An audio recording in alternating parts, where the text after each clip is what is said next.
Hello guys, कैसे हैं आप सभी लोग। उम्मीद करता हूं आप स्वस्थ होंगे, जहां भी होंगे मस्त होंगे।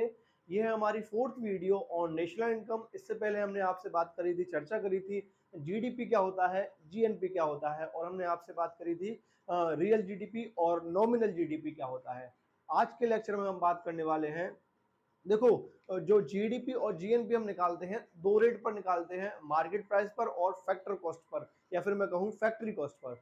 मार्केट प्राइस क्या होता है, जो गुड्स एंड सर्विसेज जो प्रोड्यूस्ड हुए हैं, जो मैन्युफैक्चर हुए हैं, वो किस रेट पर मार्केट में सेल होते हैं, उसे हम बोलते हैं मार्केट प्राइस। और फैक्टर प्राइस क्या होता है, जो गुड्स एंड सर्विसेज जो प्रोड्यूस्ड हुए हैं, वो जो उनकी जो लागत क्या निकल के आई, जो मैन्युफैक्चरिंग कॉस्ट है वो क्या है, उसे हम बोलते हैं फैक्ट्री कॉस्ट, या फिर मैं कहूँ फैक्टर कॉस्ट। इसे हम थोड़े और सिंपल तरीके से समझते हैं, इसे और अच्छे तरीके से समझते हैं। तो चलिए शुरू करते हैं अपनी वीडियो को।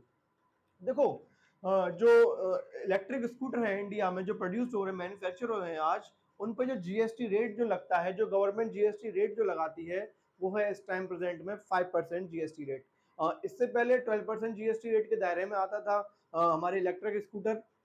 इस टाइम गवर्नमेंट इसे 5% का जीएसटी रेट इस पर लगता है। देखो, टैक्स की दुनिया में दो तरह की चीजें होती हैं। एक होती है हमारी सब्सिडी, और दूसरी होती है हमारे इंसेंटिव। इन दोनों में थोड़ा सा डिफरेंस होता है, मैं इसे डिफरेंस को थोड़ा समझाऊं आपको। देखो, जैसे हमारे घर में, आप सबके घर में सिलेंडर आता होगा, एलपीजी गैस जो आती है, उस पर गवर्नमेंट हमें सब्सिडी देती है, मतलब कस्टमर को सब्सिडी देती है। सब्सिडी कैसे आती है हमारे पास, हम मार्केट से सिलेंडर परचेज जो करके लेते हैं, वो मार्केट प्राइस पर लेके आते हैं। और जो गवर्नमेंट सिलेंडर पर सब्सिडी देती है, वो हमारे डायरेक्ट अकाउंट में आती है। सब्सिडी का मतलब होता है जहां पर गवर्नमेंट आपको डायरेक्ट बेनिफिट पहुंचाए, मतलब डायरेक्ट कैश दे आपको। और इंसेंटिव का होता है जहां पर गवर्नमेंट, जैसे गवर्नमेंट जीएसटी, जैसे मैंने बताया ना आपको, 12% जीएसटी लगता था इलेक्ट्रिक स्कूटर पर, लेकिन अब 5% लगता है। मतलब जहां पर गवर्नमेंट आपको छूट दे दे, किसमें छूट दे दे, जीएसटी में, या फिर आपके आपसे कुछ पेनल्टी ले रही है, या फिर आपसे कुछ भी ले रही है, एक्साइज ड्यूटी ले रही है, उस पर आपको गवर्नमेंट जो छूट दे दे, उसे हम बोलते हैं incentive.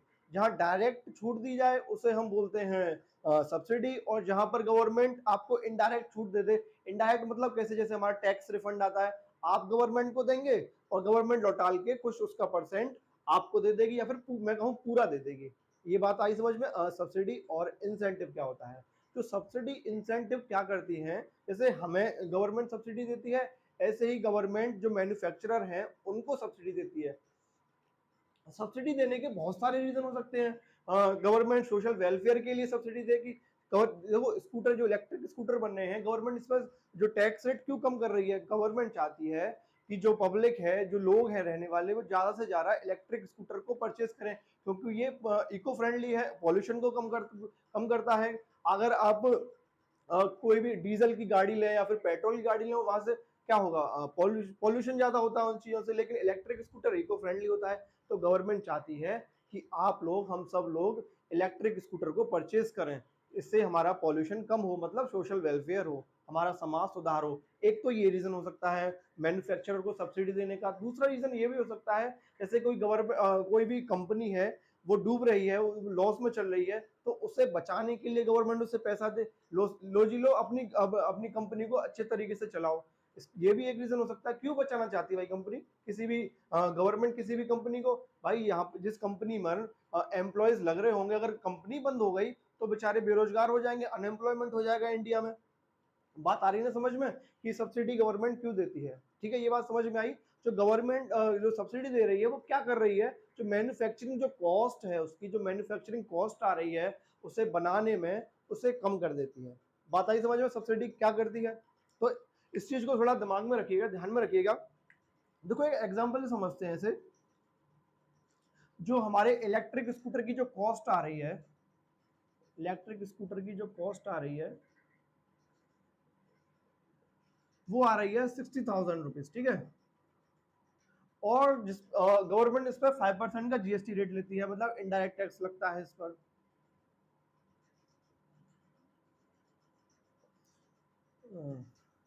GST at the rate 5%।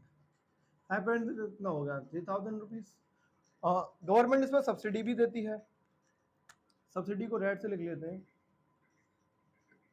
देखो एक्चुअली में सब्सिडी गवर्नमेंट नहीं देती, हमें एग्जांपल से केवल हमारा एक एग्जांपल है। गवर्नमेंट यहाँ पे सब्सिडी 2000 की सब्सिडी दे देती है। तो आप मुझे बताइए जो इलेक्ट्रिक स्कूटर की जो कॉस्ट है और जो इसका मार्केट प्राइस है कितना होगा। भाई इतनी तो इसे स्कूटर बनाने में, इलेक्ट्रिक स्कूटर बनाने में इसकी ये लागत आई, ठीक है, उस पर गवर्नमेंट ने हमसे जीएसटी ले लिया, उसके बाद में गवर्नमेंट हमें सब्सिडी देती है। तो एक्चुअली में इसे इसका जो मार्केट प्राइस है जिस पर कंज्यूमर, अल्टीमेट कंज्यूमर परचेज करेगा, वो किस प्राइस पर करेगा सर?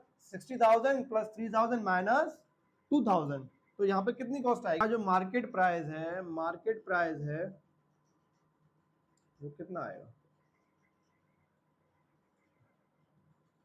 61,000। यहाँ तक मेरी बात समझ में आ रही है ना आपको? देखो अब इसे थोड़ा सा उल्टा करके समझते हैं हम। मान लो अगर हमें क्वेश्चन में, एग्जाम में अगर मार्केट प्राइस दे दिया जाए, मार्केट प्राइस कितना आया? 61,000।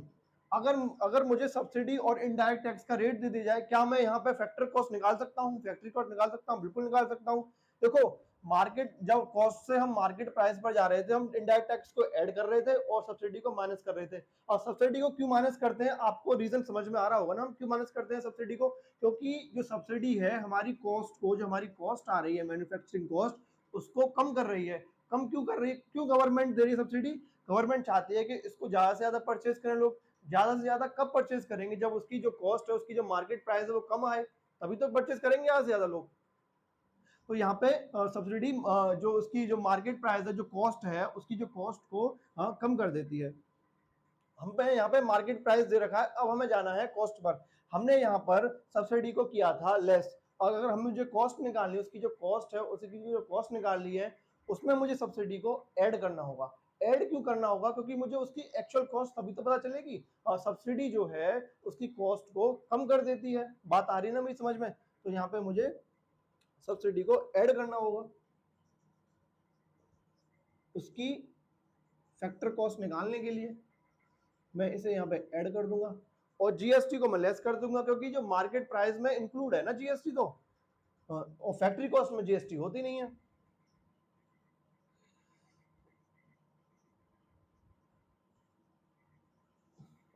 कितना था? 3,000। तो यहाँ पे जो कॉस्ट निकल के आएगी वो कितनी निकल के आएगी? 60,000। मेरी बात यहां तक आपको समझ में आई या नहीं आई? अब तक बताओ भाई। देखो जब मुझे फैक्ट्री कॉस्ट से, फैक्टर कॉस्ट से मार्केट प्राइस निकालना है, तो उसके लिए मुझे इनडायरेक्ट टैक्स ऐड करने होंगे, क्योंकि गवर्नमेंट को हम टैक्स देते हैं। जो जब हम सेल करते हैं प्रोडक्ट को, कमोडिटी को, सर्विसेज को, तो हमें इनडायरेक्ट टैक्स पे करना होता है। उसके बाद में सब्सिडी गवर्नमेंट अगर हमें दे रही है तो हम उसे लेस करेंगे, क्योंकि ये हमारी कॉस्ट को कम करती है। ठीक है, बात आई समझ में यहाँ तक? तो हमने निकाला मार्केट प्राइस, इस प्राइस पर कंज्यूमर अल्टीमेटली परचेज करेगा। ठीक है, जब हमें उसकी कॉस्ट निकालनी है, मार्केट प्राइस दे रखा है, सब्सिडी दे रखा है, टैक्स दे रखा है, और हमें निकालना है फैक्ट्री कॉस्ट की, फैक्टर की कॉस्ट।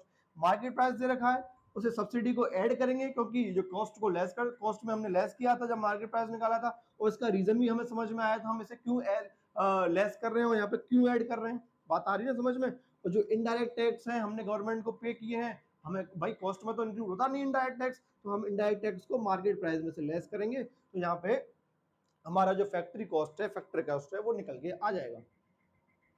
Factor cost, FC. बात आई ना समझ में? यहां तक भाई, यहां तक एग्री कर रहे हैं आप? कर रहे हैं ना पूरी तरह से मैंने जो लिखा है? अब इसे हम थोड़ा सा, अब भाई यहां से इस चीज को रिलेट करना, ठीक है? अब थोड़ा सा ध्यान से थोड़ा सा समझना। यहां पर मैं क्या ये नहीं बोल सकता market price, market price is equal two factor cost. भाई यहां से रिलेट करना है, यहां से जो मैं जो फॉर्मूले जो लिख रहा हूं यहां से ड्राइव हो रहे हैं। ठीक है, हम फॉर्मूलों को रटेंगे नहीं, हम फॉर्मूलों को ड्राइव करेंगे कि फॉर्मूले बनते कैसे हैं। बात आई समझ में? मार्केट प्राइस हम कैसे निकाल लेते? फैक्टर कॉस्ट को ऐड कर रहे थे और इनडायरेक्ट टैक्स को ऐड कर रहे थे। इनडायरेक्ट टैक्स को ऐड कर रहे थे और लेस किसे कर रहे थे हम, सब्सिडी को हम लेस कर रहे थे।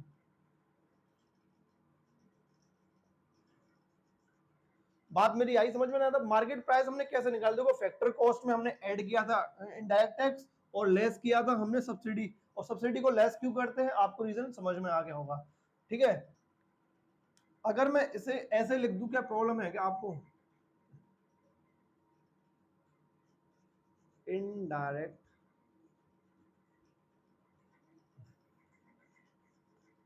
नेट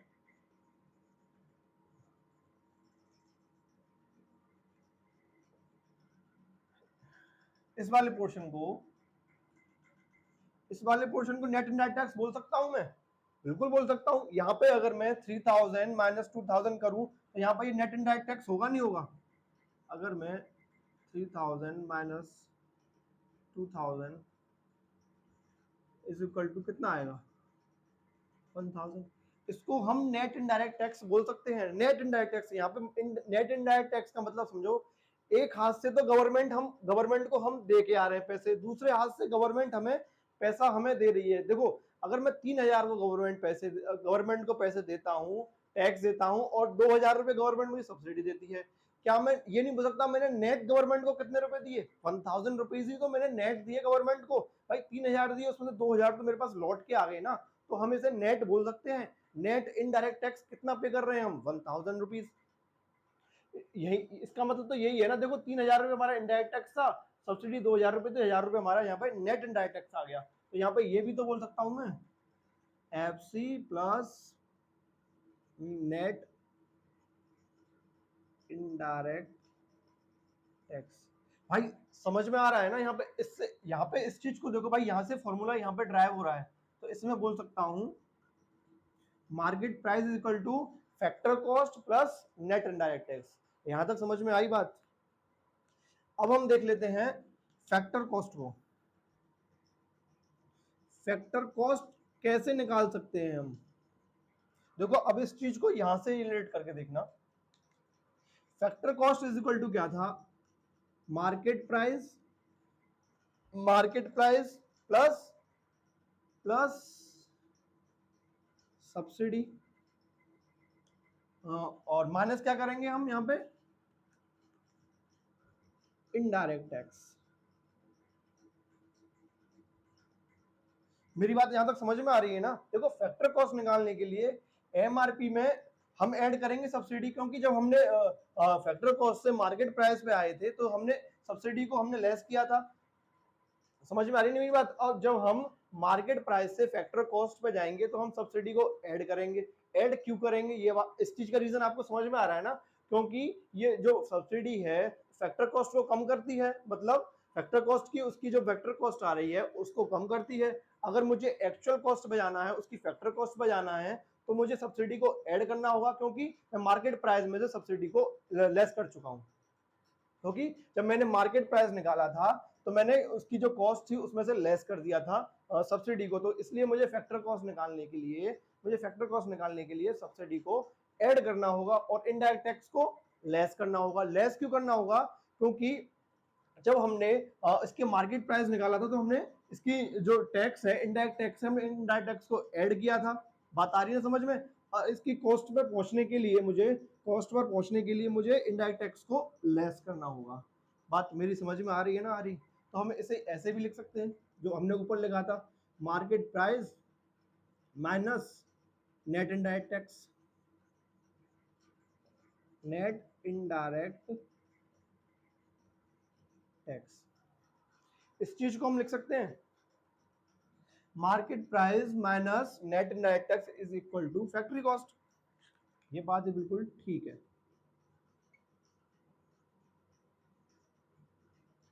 बात आई यहां तक समझ में?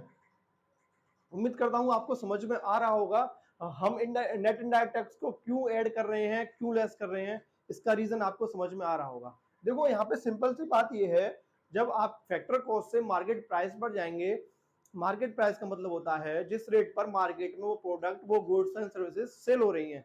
फैक्टर कॉस्ट निकल के आई, फैक्टर कॉस्ट में हम गवर्नमेंट को टैक्स पे करेंगे तो हमारी ये मार्केट प्राइस का ये पार्ट होगा नहीं होगा? फैक्टर कॉस्ट प्लस हमने जो गवर्नमेंट को टैक्स पे किए माइनस गवर्नमेंट ने जो सब्सिडी दी। सब्सिडी हमारी कॉस्ट को कम करती है, जो उसकी कॉस्ट है कॉस्ट को कम करती है, इसीलिए मार्केट प्राइस निकालने के टाइम पे हम सब्सिडी को लेस करते हैं। बात आई समझ में। और दूसरी सिचुएशन आप देखो, इसके अपोजिट देखो बिल्कुल, जब हम मार्केट प्राइस से उसकी फैक्टर कॉस्ट निकालेंगे तो हम जो सब्सिडी जो गवर्नमेंट हमें देती है उसे हम ऐड करेंगे, क्योंकि जब हमने मार्केट प्राइस निकाला था फैक्टर कॉस्ट से तो हमने सब्सिडी को हमने लेस किया था, और जब हम मार्केट प्राइस से सबसे फैक्टर कॉस्ट पर जा रहे हैं तो हमें सब्सिडी को हमें यहाँ पे ऐड करना होगा, क्योंकि ये फैक्टर कॉस्ट को हमारी को जो कॉस्ट निकल के आ रही है उसको कम करता है। भाई गवर्नमेंट हम सब्सिडी इसीलिए तो दे रही है कि उसकी जो कॉस्ट है वो कम हो जाए, इससे ज्यादा से ज्यादा लोग परचेज कर पाए। बात मेरी समझ में आ रही है ना। तो जब हम मार्केट प्राइस से फैक्टर कॉस्ट पे जाएंगे तो हम सब्सिडी को ऐड करेंगे और इनडायरेक्ट टैक्स को लेस करेंगे, क्योंकि इनडायरेक्ट टैक्स हमने हमारे मार्केट प्राइस में पहले से इंक्लूड है। मेरी बात समझ में आई ना आई। और कॉस्ट में हमारा इनडायरेक्ट टैक्स नहीं आता। उम्मीद करता हूं आपको समझ में आ रही होगी। देखो ये चीज जो मैंने लिखी है वो यहाँ पे आपको क्लियर दिख रही होगी, और ये वाली चीज यहाँ पे आपको क्लियर दिख रही होगी। भाई एक्चुअली में तो ये जो फॉर्मूला लिखा हुआ है यही है ना, यहाँ पे यहाँ से ही तो ड्राइव हुआ है ये फॉर्मूलेज। मेरी बात समझ में आई। ऐसे ही हम जीडीपी और जीएनपी को फैक्टर कॉस्ट और मार्केट प्राइस पर निकालते हैं। आपके लिए एक क्वेश्चन है, कमेंट करके बताइएगा, जो एक्चुअल जो हमारा जीडीपी किस में निकल के आएगा, फैक्टर कॉस्ट में निकल के आएगा, मार्केट प्राइस में निकल जाएगा। जो ट्रांसपेरेंसी निकल के आएगी जीडीपी निकालने में वो किस में आएगी, फैक्टर कॉस्ट पे आएगी या फिर मार्केट प्राइस पर आएगी। आप इसे कमेंट करके बताइएगा। आपको समझ में आया होगा तो लेक्चर प्लीज हमारी वीडियो को लाइक करें, चैनल को सब्सक्राइब करें और हमारी वीडियो को शेयर करें फ्रेंड्स में, व्हाट्सएप ग्रुप में। तब तक के लिए जय हिंद, जय भारत।